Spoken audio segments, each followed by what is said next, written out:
I can't be the only one that was stunned by the season finale of Day of the Jackal. The spy thriller had one of the most intense first seasons in recent history, and the season finale left us yearning for more. So as we prepare to reunite with Eddie Redmayne's Jackal in Season 2, let's talk about everything that happened before and everything we can expect from the upcoming season. Honestly, I love these types of shows that blend amazing scenery and constant escalating tension. Especially after Killing Eve, I was yearning for another show like it, but similar spy thrillers like Reacher and Jack Ryan lack the perspective of the outlaw that show had. So you guys can imagine my excitement when I learned that the showrunners decided to adapt the book from the Jackal's perspective.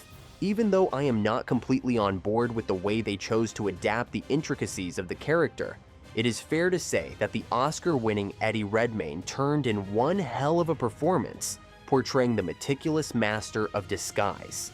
But before we talk about the differences between the show and the book which the show adapts, let's refresh our memories with the events of the show. Beware of spoilers for Day of the Jackal Season 1. The first season followed the Jackal, played by Eddie, a professional hitman pursuing a high-stakes hit while being pursued himself.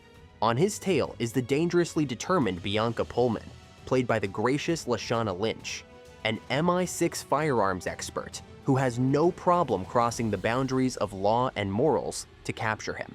Jackal's story is revealed throughout the season as Bianca gets closer and closer. Meanwhile, Jackal himself has to navigate the difficulties of a collapsing double life with his wife, played by Ursula Corberó, slowly getting closer to the truth. The show absolutely excels at creating a nail-biting tension, with twists and turns at every corner, adding much-needed mystery and surprise to the narrative. The show also refuses to pull punches, especially with the season finale. The 10th episode saw Bianca track down the Jackal, now revealed to be Alexander Duggan, and confront him in Spain. Jackal kills Bianca and flees the scene, which was not something I expected them to do. With the way they built Bianca up, I'd expect her to be the one to bring Jackal down, so when I see her die, my jaw dropped. Were you guys expecting her death, or were you as surprised as I was?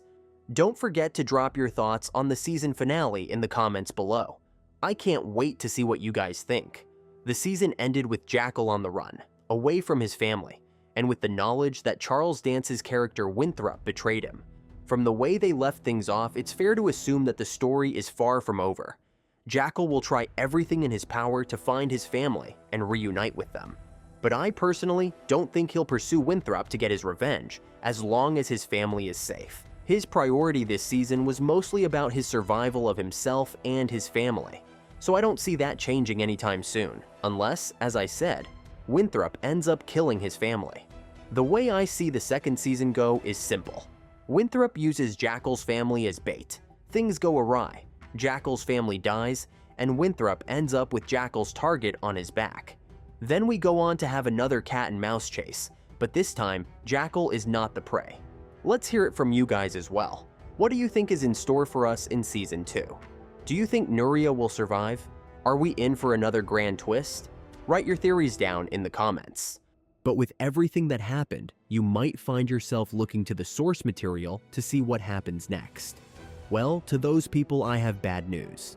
Even though the plot structure is similar in a lot of ways, the original book written by Frederick Forsyth is very different from the show. Aside from the fact that the show takes place in a contemporary setting, and not in the 60s, characters such as Bianca Pullman don't exist in the book. Another major difference is Jackal himself.